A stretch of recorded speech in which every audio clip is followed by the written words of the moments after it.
how you attach a crimp is just slide it onto the wire, and then you'll take your wire through either the clasp, or I'm just going to attach it to a piece of chain here because I have this great beaded focal section. Mm-hmm. So I'm also going to use a protective thimble or guardian here at the end.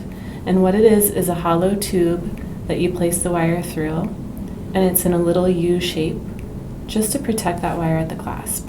And that helps with abrasion at the end of your necklace, right? That's Over right. time. That's right. Then you can slide either your clasp or your chain, in this case, onto that. And I already have my crimp here threaded on. So now I'm just going to pass that over both wires. Now, something really important here is to make sure your wires aren't crossing.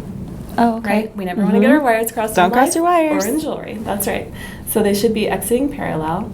And then you're going to use your crimping tool. It has two different jaws, the outer and the inner jaw. Mm-hmm. So first we'll use the outer jaw. I'm just going to snug everything together here a little bit. And we'll use the outer jaw to make it oval. And then we'll use the inner jaw to make a crease. Mm-hmm. And I always just take a minute to check and make sure that my wires are on separate sides because it keeps them separate. Mm-hmm. Then you're going to turn it, press your outer jaw together to round that over. Okay. So, this looks fine, but it's kind of utilitarian, right? So let's dress it up with a crimp cover. And at this point, you're just choosing one that is going to look good in your design. So I'm going to take the big one and place it over my crimp. And that's a great point. The size is more a design question. That's right. Than matching the size of your crimp. That's right. So as long as it will, when it's closed, your crimp won't slide out, then you're okay.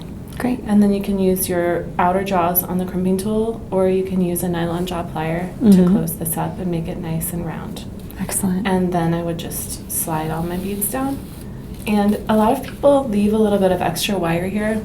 I don't, because I feel like it always sneaks out and pokes me. Yeah. So I just trim it off. It's not giving you any extra security. The only reason you would need it there is if you end up having to restring. Right. And if that is happening, you have bigger problems. Yeah, you do. You have bigger problems. Well, that looks great. A little lesson on crimping. Okay, nice work, Katie.